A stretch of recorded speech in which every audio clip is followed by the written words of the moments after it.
Welcome, listeners. This is Mr. White, Alaska MGTOW.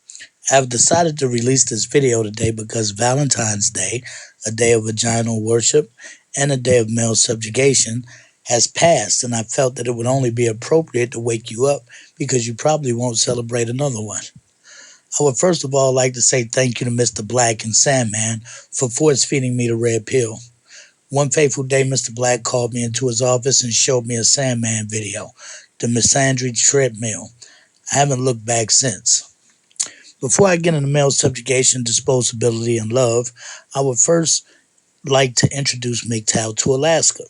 The acronym MGTOW stands for Men Going Their Own Way. What this means is having male awareness and situational awareness in a gynocentric culture. MGTOW will help you understand the loss of identity men experience in relationships. It will help you understand the shaming language and emasculation used by women and men and how it keeps men subjugated to women and in line with society's norms. And most importantly, MGTOW will teach you how to recognize female privilege in every aspect of your life. In summary, MGTOW is a comprehensive movement designed to empower men through factual evidence based on those men who have suffered before us. We do not allow female opinion to be presented as fact, and we do not argue about our position. More information can be found on YouTube by searching MGTOW. I personally recommend Sandman, Stardust, Neo Unplugged, Karen Strahan, and Tom Likas for beginners. You will often hear blue pill, red pill references. This is taken from the movie The Matrix. In the movie, the blue pill allowed people to stay ignorant of the truth, while the red pill allowed people to be awoken to the reality that they were enslaved. Hence, the red pill movement in Alaska will attempt to wake men up from their subjugation and ignorance concerning our social conditioning to be manginas. With that said, I believe understanding male disposability is the basic foundation of any MGTOW. Contrary to popular belief and what the mainstream media may show you, Alaska men aren't really men at all.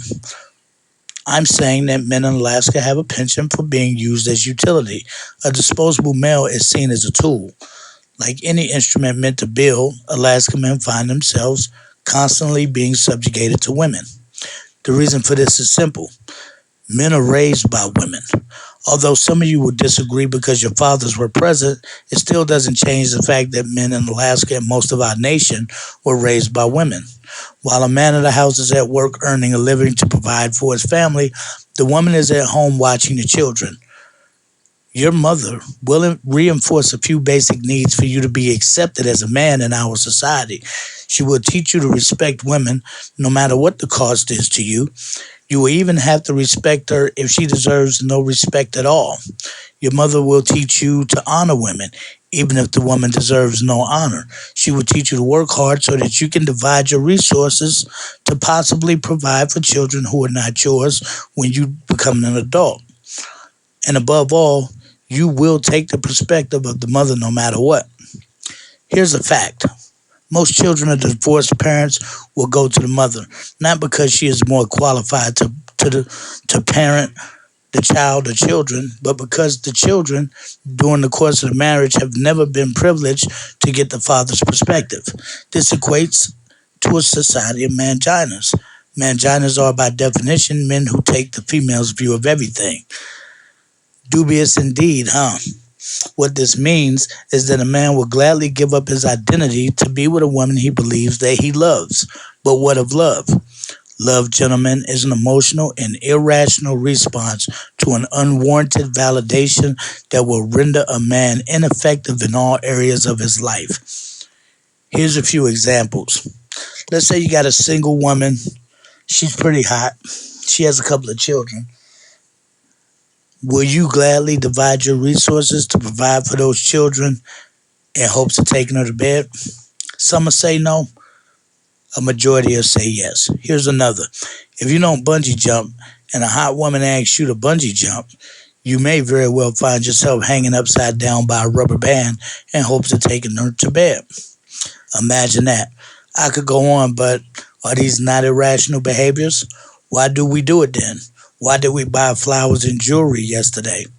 Because it's how it's always been? No. Because your woman deserves it? Probably not. Because you're in love?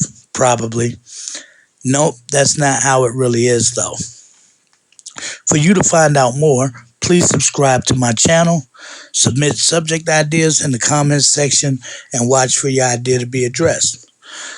I will make videos twice weekly due to my personal time constraints. I will cover a number of topics and answer questions that are relative to Alaska MGTOW. I will be including a link to my Facebook and Google Plus pages below. Friend me if you must. If you're mad, friend me anyway. Thank you for taking the red pill. It is part of a trace program that is designed to disrupt your input-output carrier signals so that MGTOW can pinpoint your location. Thank you very much.